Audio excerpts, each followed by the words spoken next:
Today was a very emotional day. I'm going to try to gather myself as I speak about this because the pain is really unbearable. April Simpkins and her husband, David Simpkins, appeared on Red Table Talk today, and they shed light on some truths that Cheslie had been going through. As you guys are aware, if you've been on my channel, I have posted many videos about my theories about Cheslie's decision to end her life. And there were a lot of people attacking me throughout the months, telling me that, I was shedding false information, attacking me, saying that Chesley had been taken out by individuals who took her life, and that the police weren't doing anything about it. But April Simpkins and her husband confirmed what I have been trying to tell you guys for the past few months, that Cheslie did in fact take her life. On Red Table Talk, I encourage you to watch the full interview. I will play some snippets of it.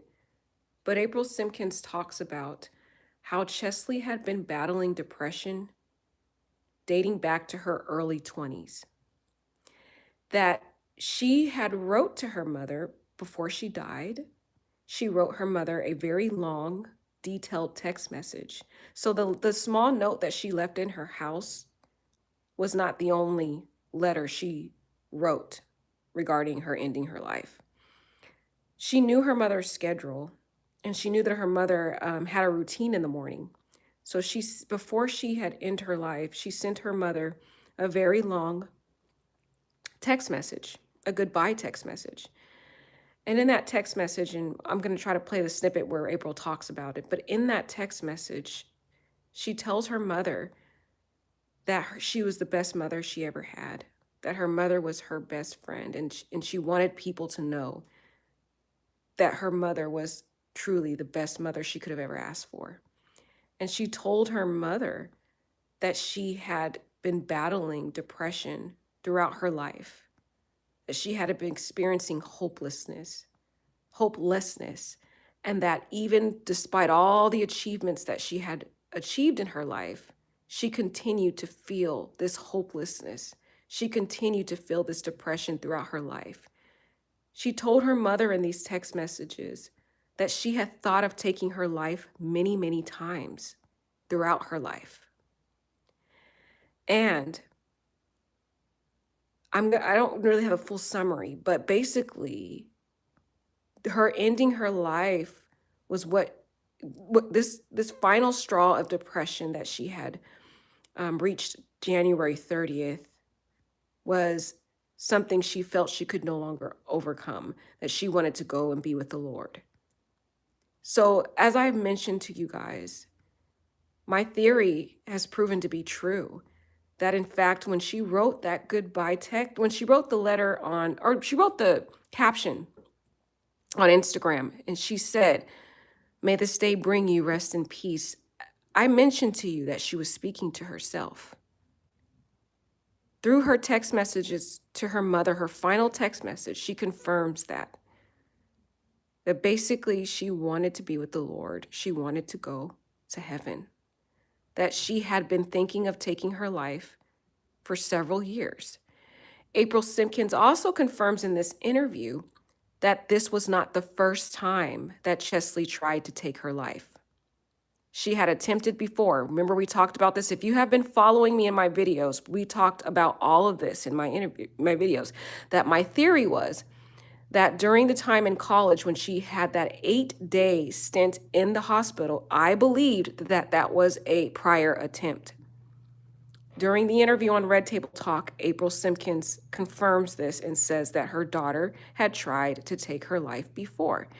And it sounds about around the time that I discussed the 8 days in the hospital. I believe that was the time frame, because she talks about her having, being involved in a lot of activities and in college and law school and all these things going on in her life. And that's why she talked so much about mental health, because after she had almost took her life that first time and had spent the 8 days in the hospital, her mother made it a point to always be available for her daughter. She made sure she answered every text. She was always there to try to be there for her daughter. Her daughter then started doing regular therapy. She tried all these different ways to cope with her mental battles of depression until finally January 30th, she could no longer sustain herself. She talked about the thoughts in her head. I talked to you guys about this, about how the enemy gets into the mind and he tortures you with different thoughts.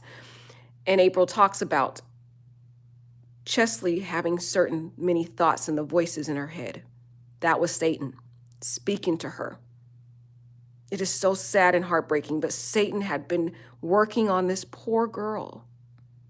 And I call her a girl even though she's a 30-year-old woman, because in her mind she was a frail girl who had been hearing the voice of Satan tormenting her since her early 20s. And she fought against the enemy through many times of taking therapy. Her mother was there at her beck and call anytime she called, because she had already saw her daughter almost take her life during that 8 days we talked about before. See, the Lord is shedding the truth, because there were people out here lying, saying that someone tried to take her life. And the stepfather states how painful it is to continue to hear these lies. April spoke out how painful it is to continue to hear these lies, that people keep spreading these theories, false theories, that someone's going around taking people's lives, taking Cheslie's life. No. We need to stop hiding behind the truth about mental health. My heart was so shattered. I cried throughout the whole interview to hear the pain that Cheslie had been feeling. She was depressed for many years. There was another lie people had been saying, that the parents were pressuring her to go back to be a lawyer. There was another, everybody was saying in the comments, and no one had any support of this. Well, the stepfather, David Simpkins, he talked about on the interview that he was happy for her to leave law. He said that one of his conversations with her recently before she passed away was how happy he was. He was like, oh, you're so lucky that you're working as an extra correspondent, because look at me, look at all these billable hours I have to do. I'm so happy that you're no longer having to go through all this stuff that I have to go through. So they were actually happy for the purposes of her mental health that she was not working as a lawyer, because working as a lawyer can cause a lot of anxiety, depression, worry, all kinds of just mental health problems. So they were actually happy for her to leave law. So that was another false thing that people were saying. They also confirmed that she does have a good relationship with her biological father, that she loved her biological father, and that he was always there and supportive in her life. So we heard a lot of truths that came out in this interview that shed light on what happened. And what I've been saying for the last 3 months, you guys, that she took her life, that she had been battling depression for many years, and she had been hiding it behind her smiles. And another thing that they talked about in this interview was in that text message to her mother. There was a very long text message. She shared a lot of it with us, but there were some things she withheld for personal reasons. But in those particular messages, the goodbye letter that Cheslie wrote her mother was a very long, detailed letter. She told her mother that she had pushed away all of her friends and that she had felt alone. And we talked about in my many videos, a lot of the factors that were contributing to her taking her life was that she felt alone. She was isolated in this big city, but I didn't know the other component of her actually pushing away friends, that she felt she could not repair those relationships. So she had broken friendships, broken relationships, that she felt she pushed some people away. And I think it was because she didn't really want too many people to know about the depression she had been going through.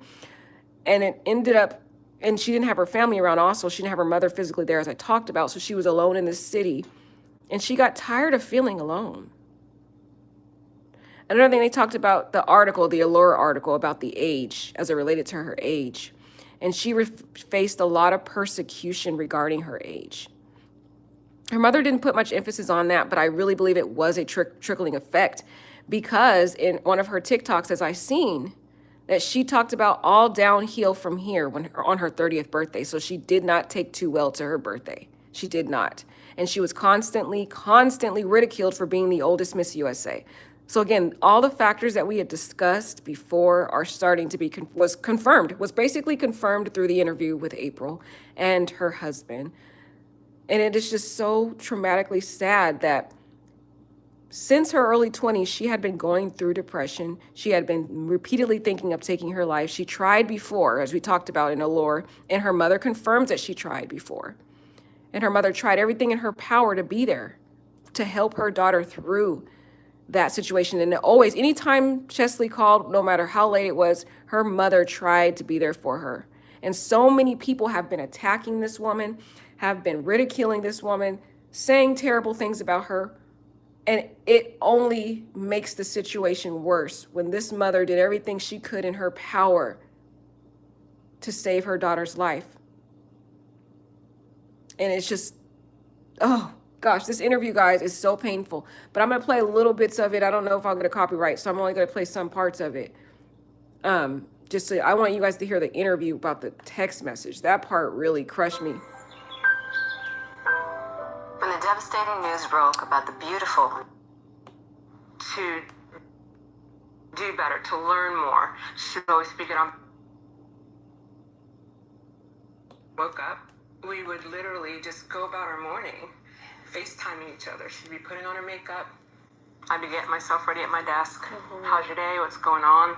So to not have that makes mornings awful for me. yeah, But I don't know that I'm going to get over the grief. I'm trying to accept that grief and I are going to do life together. can you tell us about her personality? I have 6 children, and Cheslie's second in line. There was always something incredible about Cheslie. Her intelligence was there from birth, honestly, and a lot of her achievements didn't really surprise our family. She always sought to do better, to learn more. She was always speaking on behalf of her siblings, and the way she would call me up and negotiate their punishment. She started that speaking for others at a young age. I think what shocked so many people is when you see her on television, when you see her on Instagram, TikTok. I don't know about you. She's smiling, she's bubbly, and that was Cheslie. But Cheslie was also battling depression, Yeah. which she hid. Did you see any preliminary signs or? I did. I knew Cheslie was suffering from depression. I didn't know the severity of it. Yeah. This was not her first suicide attempt. She'd attempted suicide before, and it was after that first attempt that she and I grew very close, and I wanted her to feel comfortable calling me. Yeah. If ever you're in crisis, call me. Right. And she began taking all the right steps. She began seeing a counselor. She was getting good sleep at night. She knew all the things to do. Hey y'all, I do a lot to make sure that I maintain my mental health. And the most important thing that I did is talk to a counselor. I take time at the end of every single day to just decompress. I unplug, I shut my phone off, I don't answer messages. I just sit and watch my favorite movie. Wow. Cheslie had the ability to deflect. Yeah. So if you said to Cheslie, how are you doing? She'd say, I'm fine. How are you? Yes. I know all about And we would that just one. talk about you and Yeah. what you got going on. And I think for so many, that's why they feel like they were best friends with Cheslie. Yeah. Because she was so intent on talking about them, Yeah. not her. That's right. At what age did you start noticing symptoms? She was in her early 20s, just before that first attempt. That was the first time I noticed smiles were a little forced. Yeah. And I thought, honestly, maybe it's just stress. I mean, she was in Yep. getting 2 degrees. Right. That's huge. And then the attempt happened, and we had conversations that we really hadn't had before. And I just really felt like she was doing all the right things. Yeah. And the morning of her passing, Cheslie left a note in her apartment. It was very simple, just said she wanted to leave everything to me. Sunday mornings, Cheslie knows I go to work out at my exercise class. I was leaving my class. I was gonna call her on my way home, and when I looked at my phone, I noticed there was a text message from her. And I'll just read a little bit if that's okay. Sure. The first thing she said is, "First, I'm sorry. By the time you get this, I won't be alive anymore. And it makes me even more sad to write this because I know it will hurt you the most." I think at that point I near blacked out because by the time I read the text, an hour had passed. I don't even remember step by step what happened. I do remember at some point I was calling my husband screaming and he's saying, what? I got home and we're just trying to figure out what to do. I had not read the rest of her message. I just couldn't. But when I scrolled it, I could tell that it was long. Yeah. And I thought, this is not good. Her message went on to say, "I love you, Mom, and you are my best friend and the person I've lived for years. I wish I could stay with you, but I cannot bear the crushing weight of persistent sadness, hopelessness, and loneliness any longer. I've never told you these feelings because I've never wanted you to worry and because I hoped they would eventually change, but I know they never will. They follow me through every accomplishment, success, family gathering, friendly dinner. I cry almost every day now, like I'm in mourning. I've wished for death for years, and I know you would want to know and want to help, but I haven't wanted to share this weight with anyone. Regardless of that, thank you sincerely for being there for me in some of my loneliest moments without me even telling you I needed you. You have kept me alive and ready to face another day because you answer every phone call and you are there for me at the drop of a hat. You listen to me and care when I tell you what goes on in my life, and you've always made me feel like you love me. I love you more than any person I've ever known. You've done nothing wrong. You've done everything right. I no longer feel like I have any purpose in life. I don't know if I ever really did. And some things I'm just going to skip just because they're just a little more personal. Yeah. And she also left in here her final wishes, which we are carrying out. Yeah. She left us access to some of her personal things. She says, I've pushed away most of my friends, and I can't fix any of it, no matter how hard I've tried. So I will leave and rejoin God in heaven and hope to find peace there. I don't want to leave, but I genuinely feel like I have to if I want to escape my loneliness that feels like it has no end. I've fought against depression for a long time, but it's won this time around. There aren't enough words in the world to describe my love and appreciation for you. You are the perfect mom, and I will love you forever, even in death. Feel free to share this message. People should know that you're the best mom in the world, and that you were the best mom to me that I ever could have hoped for. It took me a while to read that all the way through. I would read some sentences, and then I just would collapse. But after I really absorbed it, I became thankful. Yeah. Thankful that I had her for 30 incredible years. Right. That I got to watch her. Think she knew that I would need those words moving forward to just bring comfort. Absolutely. When was the last time you saw Cheslie? Every other year, we take all the kids down to Universal Studios. And we were there in January. Wow. We rode rides together, we laughed together. But that was the last time I hugged her. How did January 30th unfold for you?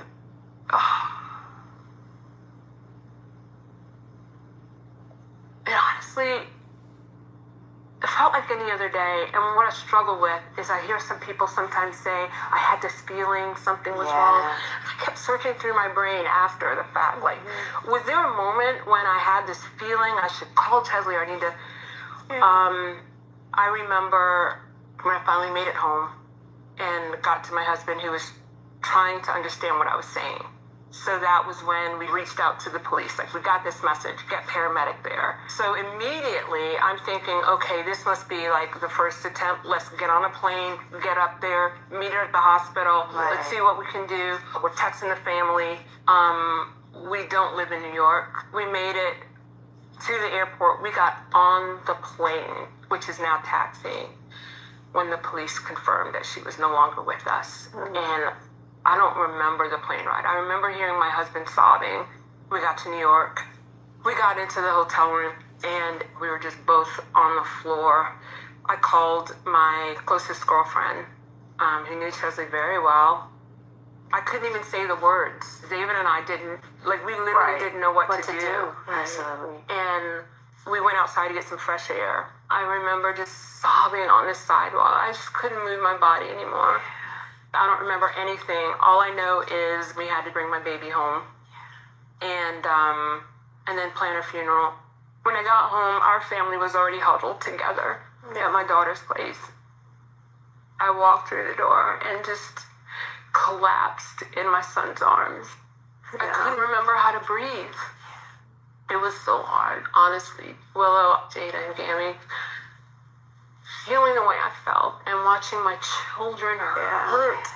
It's almost like I'm bleeding, but I need to do triage with my children. They still need their mommy, but mommy is hurting, and the struggle between trying to take care of me, but take care of my Be children. there for your family. Yes. Yeah. That was the worst, seeing my sons, just everyone just weeping. Yeah. Our family grew tighter. Yeah. Our family grew Absolutely. tighter. And now we've had to start working hard to protect her legacy. People aren't kind sometimes to those Oh, who my have goodness. mental challenges. Yeah. And Cheslie knew that. She would feel pain when people she trusted would betray her trust. Yes. That would hurt her. Yes. And she would carry that Right. like she couldn't quite let it go. And so I do hope that opening up these discussions and just talking about where Cheslie was, her state of mind at that time, hopefully encourage people to be kinder. You just never know what burdens people are carrying. Exactly. You know, depression is not always marked by someone laying in bed or unable to do things. And, you know, there are people who are high functioning who can get through the day because they wear the face. Right. And we all are taught to wear that face. That's right. And Cheslie wore the face. Yeah. Cheslie's family says she struggled with high-functioning depression. High-functioning depression is a descriptor we use to help us better understand people who may be dealing with depression, but who don't present as if they're dealing with depression. These folks go to work or school. They can have engaging conversations with family, friends, and loved ones.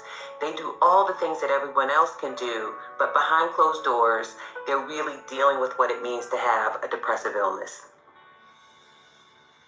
She had the smile. She laughed a laugh that was infectious, honestly. When something made her really smile, Right. from the gut, her laugh came out. And she took a trip with Mike Johnson last year. Okay. And he posted on his Instagram a video of her. You guys know who laughing. Mike Johnson is. We talked about him. Feels great. Wow. And I told him I was going to go back and visit that many times. Yeah. And she had that, but it did not remove the depression. Honestly, I firmly believe the voice you hear the most is your own. Right. And she would talk sometimes about what her voices were telling her. Yeah. And so all of the accolades and her accomplishments of all Yes. these things she did, I think builds a false narrative that those things should make her happy. But in the end, what is she saying in her own mind? The letter that she wrote for Allure magazine was Yes. powerful. Yes. Yeah. Days after turning 30, Cheslie wrote an essay for Allure magazine. And before we get to that part about the allure, let's talk a little bit about what we heard so far. She talks about the voices in her head are her own, and that wasn't her own voice. We talked about that voice a lot of times in the videos when we were going over this tragedy. It was the voice of the enemy. Satan gets into the mind. There's a spiritual warfare that happens in the mind.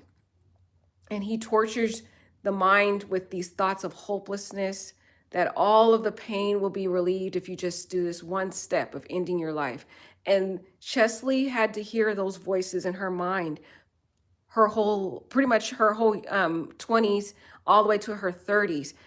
Another key thing that she talks about is that Cheslie had attempted self-conclusion before, and that she had been battling depression before. Somebody in the chat said it didn't make sense that she just heard her mother had heard about the depression shortly before she passed away. No, her mother knew that she was battling depression the very first time she attempted.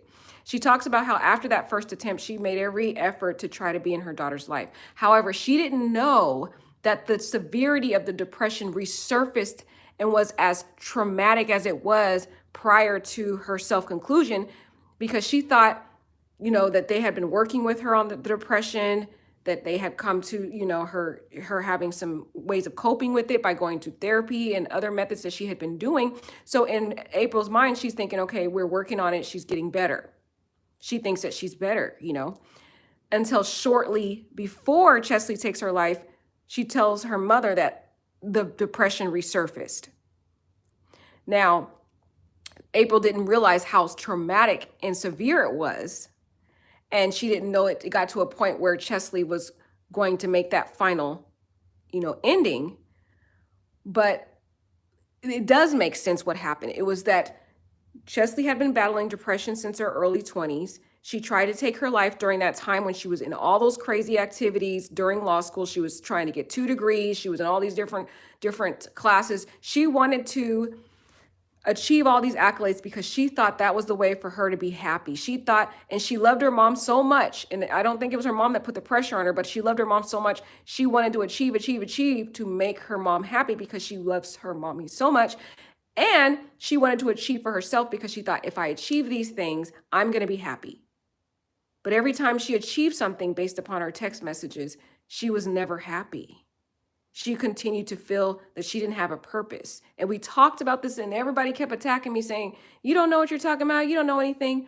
And April is saying it, that she wrote in her text message to her mother, her final goodbye was that she felt she had no purpose in this life, and she doesn't know if she ever did. Do you know why she said that? Because her whole life, she spent her time chasing all these accolades that she thought would make her happy and make her be pleasing to her mother and pleasing to other people. She thought that that was the way that society would accept her, that she would achieve all these wonderful accolades, and that she would make her mom happy. Because you can also see that she tried to emulate her mother, and through all her accomplishments, she pretty much achieved everything her mother did. And then she achieved what her stepfather did by becoming an attorney. So it was as if she was living in the shadow of her parents and her step-parents, because she really felt she had no purpose of her own. And that's what she talked about in the text messages when she gave her final goodbye, that she felt she had no purpose. She had achieved all these accolades, and she was still feeling this form of depression that the enemy had put upon her for decades, from her early 20s all the way to when she reached 30, she'd been feeling this depression, and she achieved all these accolades, and yet nothing made her happy. And then when she became Miss USA, she thought, wow, this will make me happy. I've accomplished this accolade of being Miss USA, and this will be my fulfillment. And then she realized it wasn't. She started getting bullied a lot. They started making fun of her. They started talking about her age a lot, saying she was too old, and she did not like that. And then she faced a lot of betrayal, and Cheslie really, really took betrayal to the heart, as April says. When she was hurt, she never got past it. She never forgave. It hurt her to the core, which dates us back to what we talked about in those videos. When her boyfriend, the love of her life, cheated on her, it was the worst betrayal, one of the worst betrayals she's ever experienced. And she never got over that.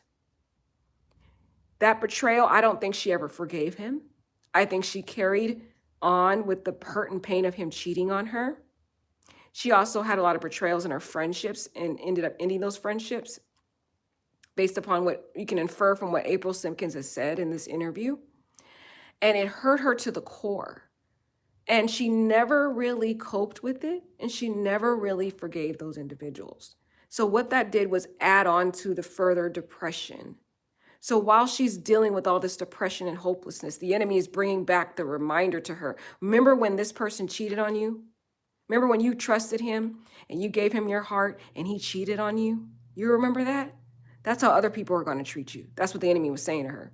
You remember when that one friend you told her you confided in her about such and she went back and told A, B, and C, and D about the secret you told her about? You see, because Cheslie, when she was your friend, she would go to bat for you. She would give her soul to you. She was very loyal to her friends. She was a person you could trust with a secret. She was the person that would be there late at night when you were crying. She would be there for you. She was the person that would deflect, as April said. She would deflect by covering her pain to say, how are you doing? Let's talk about what you're going through. So she would try to cover up the depression she was dealing with by getting people to talk about themselves instead of trying to address her. They'd say, oh, how are you doing, Cheslie? They may have said since something was wrong, and they'd be, how are you doing, Cheslie? And in order to cover it up, cover the depression and wear that face, the mask that we talked about in all these videos that everybody kept attacking me about. And April's telling us now that everything, most of the stuff that I've talked about in those videos are being manifested and confirmed. Nobody wanted to believe me. But I told you, Holy Spirit was speaking to me about what was going on in the spirit room. And April is confirming what pretty much 90% of what I said in those videos, she's now saying in her interview about what Cheslie was going through. Because these type of things happen over time.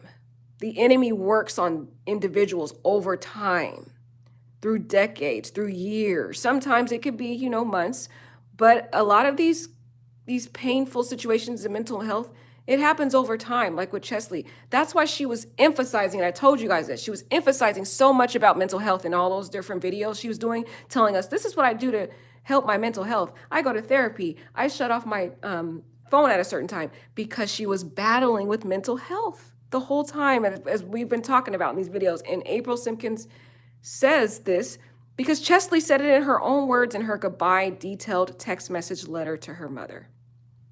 She wrote a letter telling her mother that throughout her early 20s, all the way up until she took her life, that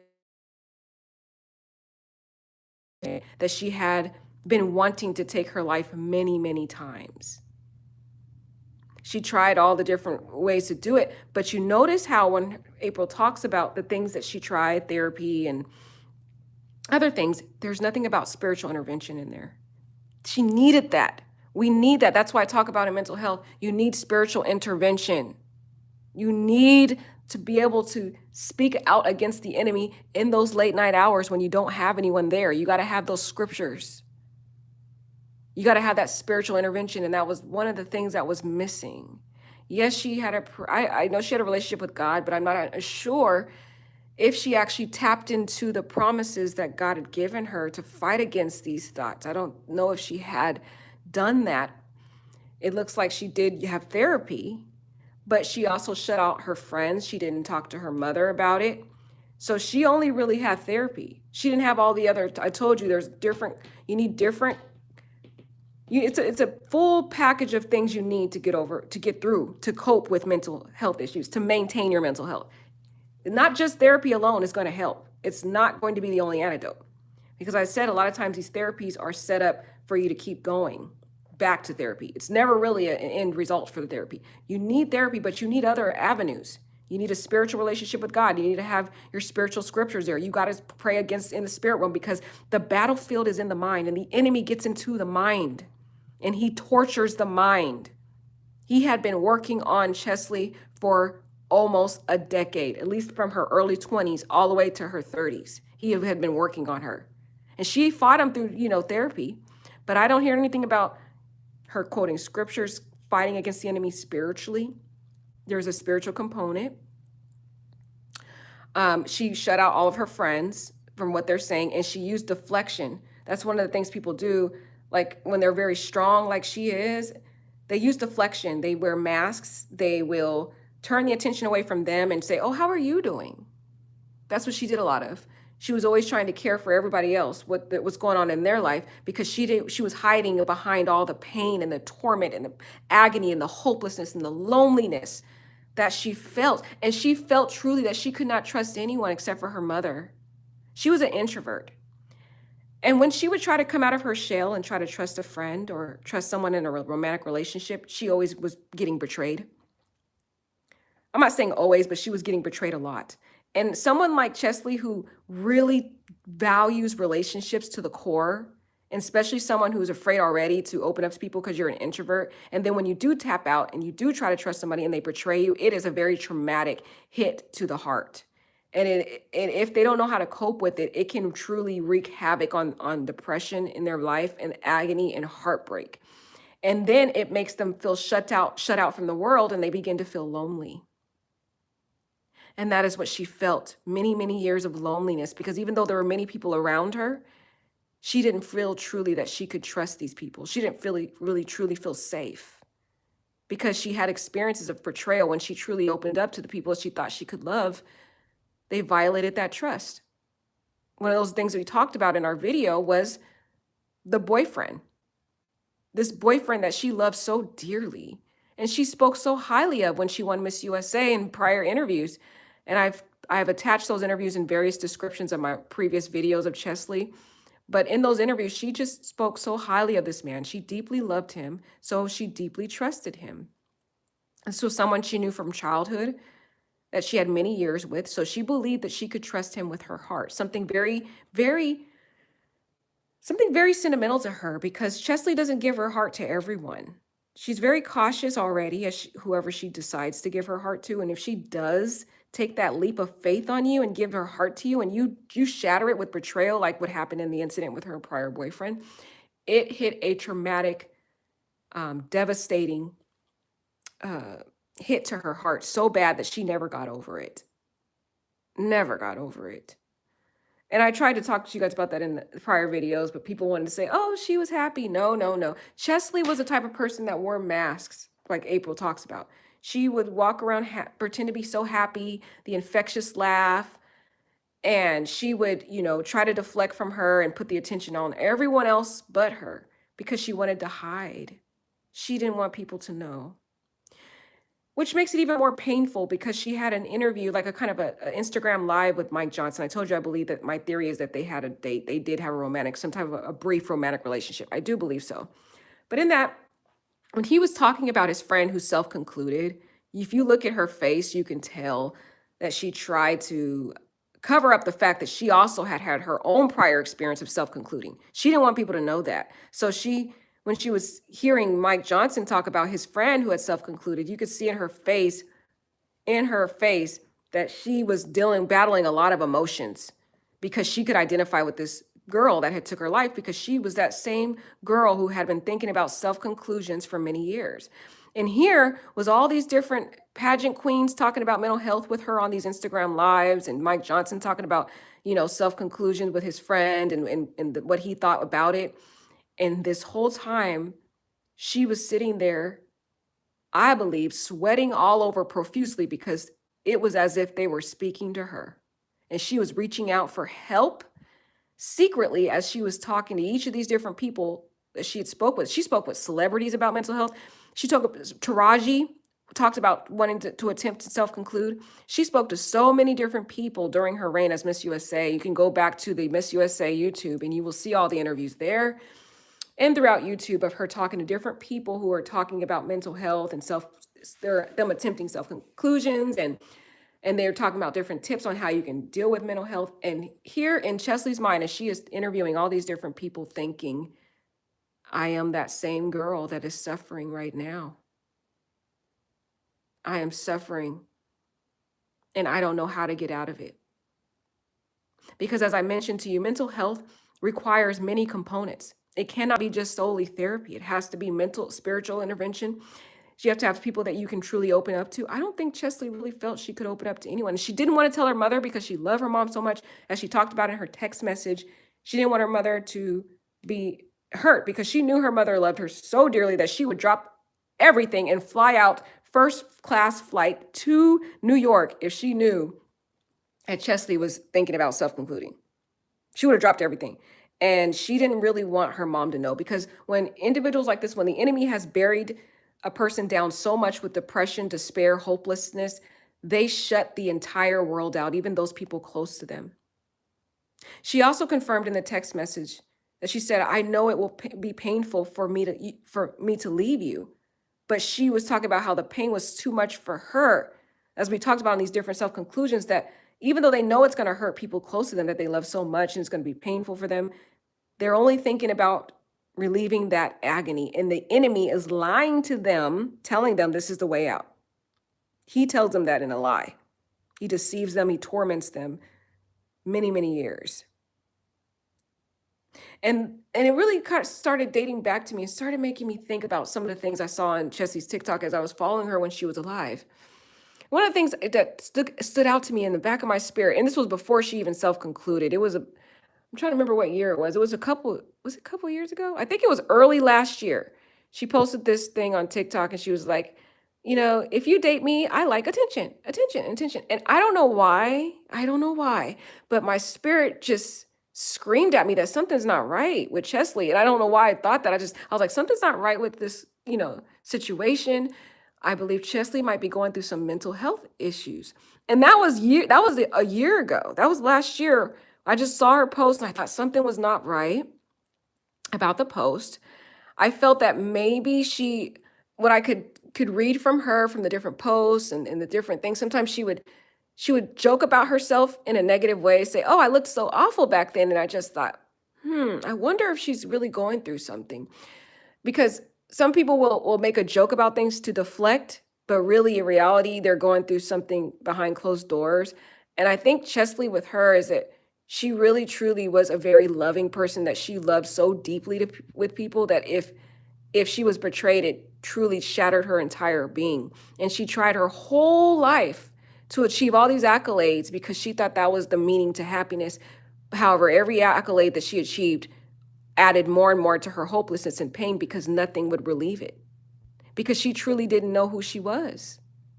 She grew up trying to emulate her mother. She grew up her whole life. And this is no blame to her mother. So please, I would pray that people stop attacking her mother. I don't even think her mother put any pressure on her at all. I think Cheslie put pressure on herself. As she saw her mom, this beautiful Miss North Carolina, and her mom achieving all these great things. And she was like, wow, I want to be just like my mom. Like, she talked about it on her interviews. And she just thought that was the way of life, to be exactly like her mom. And she thought, okay, I love my mom so much. This will make my mom happy if I do this. And, and so she kept achieving all these things until she achieved every single thing that her mother had achieved, and achieved pretty much mostly, the accolade that she saw her stepdad do, become an attorney. And she achieved all this. And then she, on top of that, became Miss USA. And she had no other purpose. She talked about it in the text message. She said, I don't think I ever had a purpose. I don't think she truly sat down and really figured out what she wanted in life. And it's so painful to see that's what really happened. And a lot of people out there trying to deny the reality of her pain by saying it was someone took her out and all that is only adding more to the pain to this family. And it's covering up the reality of mental health crisis in America. It is a crisis. It is an epidemic, and we need to address it and stop hiding it behind these false hypotheses and these false stories of some Illuminati coming in and taking out celebrities. No, that's not what happened. We need to call it as it is, and we need to address it as it is, because this family is hurting, and they will never get through this. They will cope with it, as April talks about. You'll learn to cope with it each day, but the pain stays there. As she talks about in this interview, you can just watch it yourself. She says, I don't think I'll ever fully recover from this pain, but I'll just learn, to get through it each day and to cope with it. And that's the reality of it. And they talk about how a lot of the siblings, they were very, very close. They even had the matching bracelets. When they went to this event, they've got matching bracelets. And each of the siblings are handling it in different ways, depending on how extent of the relationship was. The older siblings were very close and had a long, extended relationship with Cheslie. So they're taking it very hard, very, very hard. It's just traumatic for them. The younger ones, she had moved out of the house by then when they had been born. So She was a favorite. The younger kids, they favored her when she would come home to visit, but they didn't have as much of a close relationship with her. So they're coping with it in their own way by trying to find some normalcy. One of the kids, when Cheslie had took her life, he asked his parents if he can go to a game or something. And David Simpkins talks about, you know, he thought that was odd that, you know, we just lost Cheslie and you want to go to a game or whatever. But it was just his way of coping. You know, he's a kid. He's trying to figure out some way to distract the pain. You know, he doesn't know how to cope with this. He's never going to see his sister again. So this family is suffering, and it's time for us to bury away all the lies and come to the truth that this was a very sad story, that Cheslie had lived a sad life trying to chase so many accolades and find her purpose in life. And in her mind, she didn't feel she did. And then when she had achieved everything to her maximum level, even in the Allure Mount article we talked about, we studied that article, and in that article, she talks about she was trying to find purpose in her 30s. She was trying to figure out what's the next accolade. I've done everything. I've achieved everything I saw my mom do. I've achieved everything, you know, I saw my stepdad do. I don't really know what else is there to do. And she confirmed it in her text message, her goodbye letter to her mother, that she didn't know what was her purpose. And it's so painful because that's the same thing that we're seeing happen day after day in the lives of our young people, is that America teaches us that we need to chase accolades, that we need to achieve, to be happy. And it's not the truth. And until we speak out regarding this being a false narrative, we will continue to see these. And until we really address it head on and say, this is what's going on, this is a crisis, and we need to talk about it. And I'm glad April has really, you know, overcome her pain and agony to actually step out and talk about it. And it's not right to attack her in any way. She was one of the best mothers. She was the one person that kept Cheslie hanging on as long as she did. April Simpkins was the one thing that kept her until she got to 30. She was that lifeline.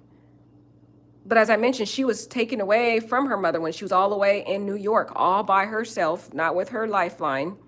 Yeah, you can call on a phone, but it's not the same. It's not the same of having that hug from your mother when you're all alone, isolated in New York. New York could be a dark place. And you don't have friends there. You don't have anyone there close to you. The most close person to you is your mother. And she said she's seen her every other year. That's not enough. That's not enough. Cheslie had a crazy schedule. She didn't have time to see the one person. She couldn't even spend Mother's Day with her mother last year.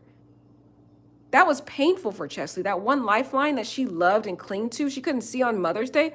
If you watch her interview, she talks about it, but I could see the pain. I could feel the painful energy in that interview that she did not like not being able to spend time with her mother physically on Mother's Day. It was very painful for her to even, and it looks like she's speaking happy, but if you're able to read individuals and you have a spirit of discernment, you can feel her energy, and you can tell she was very devastated that she couldn't be with her mother on Mother's Day.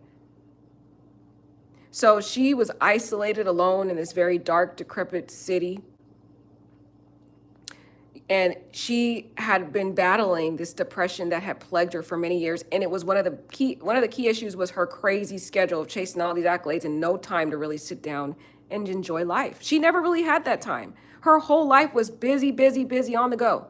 And it had affected her so bad. This was such a traumatic thing that she almost took her life during the law school period and was in the hospital for 8 days.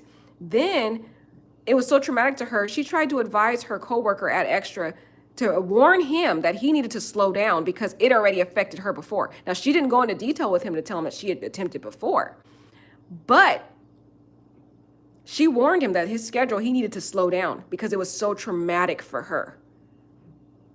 So let's go in to talk about this Allure article now. I wanted to just talk about those key components because it's very important that we really get into the truth of this story, because there's so many lies being spewed about her, lies about her sexuality.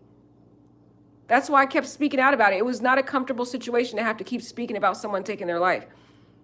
But I was not going to sit around and let people lie on this girl who's already suffered her whole entire life with being bullied, people lying on her, betrayals. I mean, feeling this sense of loneliness and feeling, a sense of just only feeling like she really could be safe around her mother, truly, to be honest. And she tried to deflect, hide. And now people are going around lying in her death. So let's just continue on with this part of it. 2 years earlier, she was crowned the oldest Miss USA in history. What many saw as a proud accomplishment, others used as an opportunity to bully and mock her age. The article was a stark example of the relentless pressure Cheslie was feeling and the monumental weight of this milestone birthday. She wrote, "Turning 30 feels like a cold reminder that I'm running out of time to matter in society's eyes, and it's infuriating." I do think that there's some messages in there. Her issue was for women. When you turn 30, somehow you get discounted. Right. For some reason, women over 30 who are single and you are accomplished, Yeah. you are somehow told that you won't have relationships, that the chances of you marrying or being relevant Right. are slim. Right. And that is true. If I want to encourage you guys to watch my Kevin Samuels video. That is one of the narratives that Mr. Samuels, who has 1.4 million subscribers, that talks about in my video, he is going around saying, and that is what was causing these, this issue here with the age. He's going around saying when a woman reaches over 35, that she has lost her value in society. Or basically when she's in her 30s, basically. She's lost her value in society, and she has to basically lower her standards and just, have a man that has multiple women in order to have a relationship. Or he says, if you have children, then you lose your value in society in terms of trying to pick out the right man for you. You got to settle for whatever and just get a man that wants multiple women. This is the type of things that these men online who have these high platforms are saying. And imagine Cheslie just turned 30 last year having to hear stuff like that. So what she is saying is actually true, that there are men out here like Kevin Samuels, who is one of the triggering components spewing these lies into society. And there's a lot of men that are brainwashed by this man because there's 1.4 million of them watching this man. And so they go out into the world, and when they're dating, they're saying, oh yeah, when I date a woman, if she's in her 30s, I'm not really looking at her in an attractive way. She's not really someone I'm interested in. I like more younger women. So imagine her going out dating now, and she's thinking of this, that she just turned 30. And I know April thinks that, oh yeah, she was speaking generally for women. And yes, she was speaking generally for women, but you can feel the pain and the energy in that article, and it was personal. It was very personal. She may not have shared it with April. It was very personal, and it's confirmed by her TikTok when she celebrates her birthday technically, and she says downhill from there. That was not a joke. Cheslie was very known for deflecting, as she talks about, as April said, confirmed. She's known for deflecting, and she makes it appear that, oh, she's talking about someone else, or she jokes about things that are really painful to her. But in reality, it's really hitting her even worse. And imagine her already feeling alone.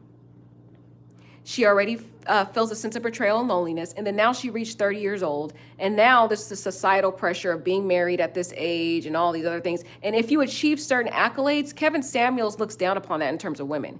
He thinks women who achieve accolades are feminists and they don't have value, and they're supposed to just not go to school, not do anything with their life, and get married as early as they can. 16 if they want to, basically. He doesn't think going to college and all that is good. You know why he doesn't think that, though? I'm trying not to get off topic, but this man sat around lying, claiming that he graduated from a college and that he has an engineering degree. But there's actually a YouTuber out there who researched him and found out he didn't even graduate. He actually was in his last semester of college to get that engineering degree, and he never finished. So in reality, he doesn't have a degree. So I think in his mind, he despises any woman that achieves accolades because he never accomplished anything for himself. So now he's going around telling 1.4 million subscribers that women who achieve things like Cheslie, women who are older, who are in their 30s like Cheslie, don't have value. So imagine Cheslie having to see that. And she talks about it in her article, that was painful for her. So when she reached 30, she's thinking, she really even more thinks, where's my purpose? And she confirmed it in the text message. She said it in the text message that she felt she didn't have purpose in this world. But who was telling her that? Different social media people out there, sources lying to these girls. There's so much more layers to this. And it's sad because even though April's sharing what was given to her from Cheslie, thank the Lord, Cheslie gave her mother a letter, but there's a lot more pain that Cheslie had in her soul when she took her life than even what she told her mother. There's a lot more. It's very deep into the soul that she took with her to her grave. So we have to look in between the lines, and we have to read the words that she left here on this earth, and we have to watch the social medias that she posted to get some of the bits and pieces that we can extract from those to understand some of the story behind this tragedy. But I do believe, I understand she was talking generally about women, but I believe it was personal too. And she started to feel her hope, her becoming more and more hopeless as her age was progressing as well. So I just had to stop and talk about that before we went on to the next part. And I think she was speaking a lot more to those things about turning 30. But I think it did show some of the things that... Some of the struggles that absolutely, that she was thinking through in her mind. Right. Which are so true. Yes. Yeah, It's so very true. Like how the world idolizes youth. Right. Yes. You know, Cheslie never really struggled that much with body image. But I think when she came under attack after she won Miss USA, I think it blindsided her a little bit. She was a heptathlete. And when she was running track, she was very strong. Her body looked completely different because she was bulked with muscle. Right. And when she was no longer on the track team, her body slimmed back down, but the muscle was still there. Yeah. She was proud of that. Right. So to receive the messages she received after she won, I think that took her by surprise. I think that's when she began to learn how to deal with internet trolls. She's like, they don't know me. Right. Cheslie's bonus dad, David, has been in her life since she was 12, and he is joining us. Hi, David. Welcome. Thank you. Why was it important for you to be here See if today? I can find a photo We of didn't her. want to have an interview that was like a soundbite. There's been speculation about what happened, and we've had to see things posted that are just not true. You know, she was an attorney for a while. There was some speculation that we were trying to push her back into law. Even up until a few weeks before she passed, like I was texting her saying, here's how many hours I've billed this month, and how happy I was for her that she would never have to do that again. Right. I was always saying, you're having probably more impact in your current role than you would going back to law. And when I saw that, I just thought, people don't really... They don't know. Yeah. Last Father's Day, Cheslie made a video about you. This one's for the dads. Today is a special day to show appreciation to all the fathers and father figures who have made our lives special. My stepdad inspired me to do pro bono work. He held the Bible for me when I was sworn in as an attorney in North Carolina, and he's a fellow South Carolina Gamecock. Join me in wishing a happy Father's Day to all the loving, caring, supportive dads out there.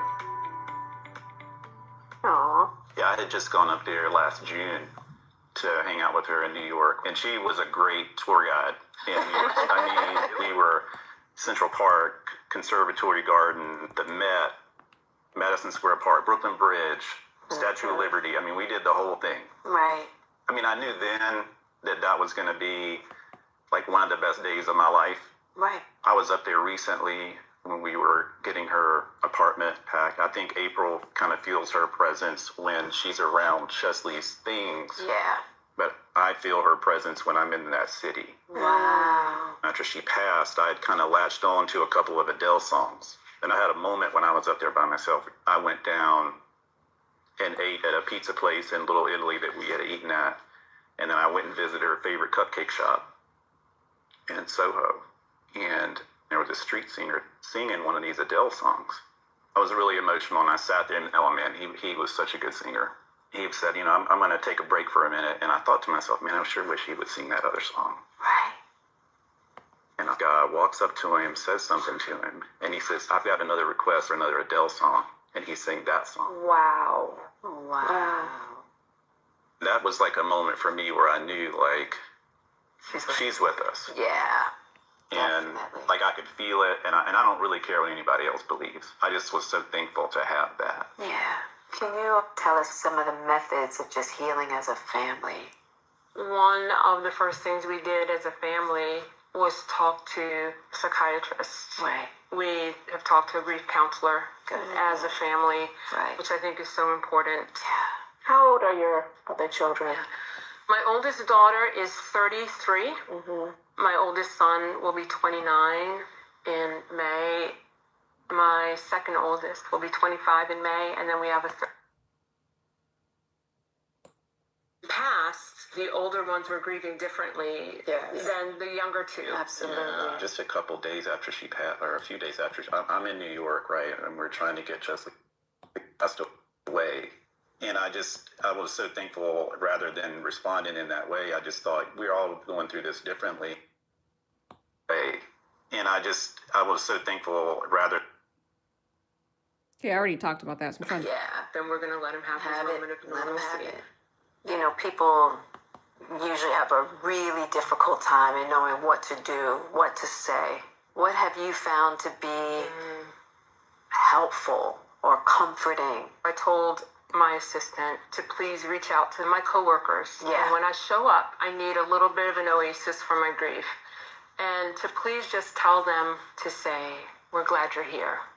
And that's it. That's beautiful. That says so much to me. It's hard sometimes to have almost a line of people who are, paying condolences and telling me about Cheslie, but seeing smiling faces Helps. so much. Yeah.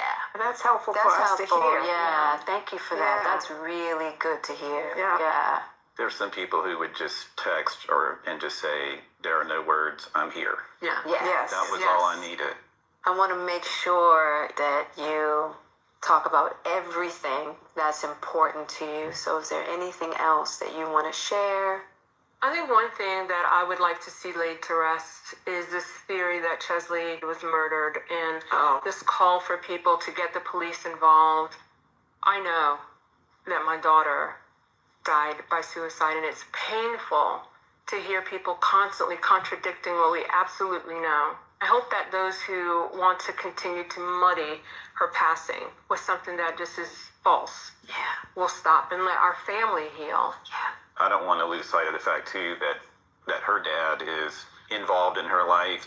I think one of the things I admire most about him is he's always been a big encourager of them with their dreams. And so I want to make sure to acknowledge him and recognize him today. What's his name? Rodney. Kryst. Rodney. Yeah. Rodney. Yeah. Thank you for that, David. Yeah. That's important. Yeah. Cheslie loved her dad. Yeah. She loved her dad. Yeah. So thank you for mentioning that. Yeah. I think every parent, you have these thoughts sometimes of this fear of losing your child. I think it's just part of the deal. I would always kind of focus on what would happen in immediate aftermath. But for me, I think the toughest part, and maybe I think for you too, is this thought that, we might live another 40 more years without her, or 50 years, or I don't know, however long it's going to be, because we take good care of ourselves.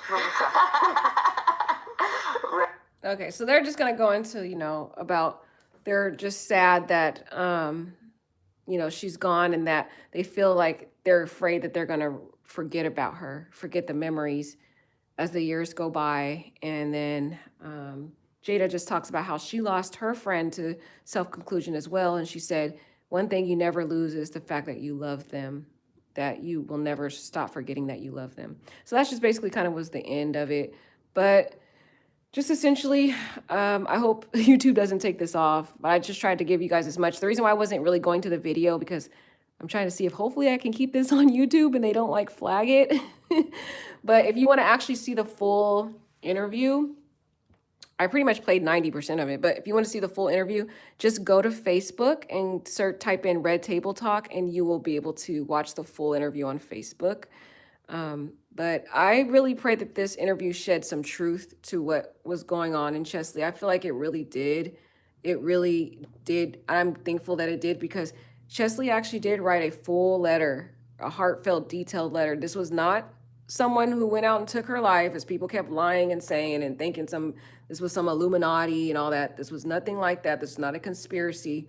This was just a sad, tragic tale of a beautiful woman who was suffering alone, who felt alone in this world, who felt hopeless, who had buried herself away in all these accolades to distract her from her depression, and nothing was bringing her happiness. Because the true source of happiness, in my opinion, and I'm only speaking from my opinion, is through God. That's where you find hope. That's where you find your joy. That's where you find your ability to fight through the daily struggles of this world, because there's so many of the struggles. And that's why we need different sources to cope. We need, not only that therapy, but we need a trusted friend that we can come to. We need a spiritual relationship with God and the scriptures and the promises that he's provided us in the word that we use to battle those thoughts. We also need, different activities to keep us afloat when we're having those bad days. There's so many sources. This beautiful, beautiful, legendary woman who truly was a light to this world. She really was an infectious happiness that brought light to so many people and cared for others and hid her pain behind a mask, was truly suffering in silence. So through her story, I pray that people will learn the importance of mental health maintenance. And I pray that people will start taking this topic more seriously. And for us as a society to no longer see mental health as a crisis, but to see it as something that we must maintain in order to sustain a long, fruitful, happy life on this earth. And I'm grateful that she did this interview in May, because May is Mental Health Awareness Month, as people are not aware. It actually is Mental Health Awareness Month. And I'm so glad that her beautiful story has now been brought to light. And I pray that this will bring closure to some people who kept, trying to think that there was something more to the story, that somebody went in her house and took her out and made her write this. And come on, she wrote an entire long thesis paper on a text message to her mother. Things that she told her mother that only she knew about. So I hope this will put an end to some of those false stories out there, and that her true story is heard, and that it does change and help a lot of people out there. All right, take care, guys, and you have a wonderful day. God bless.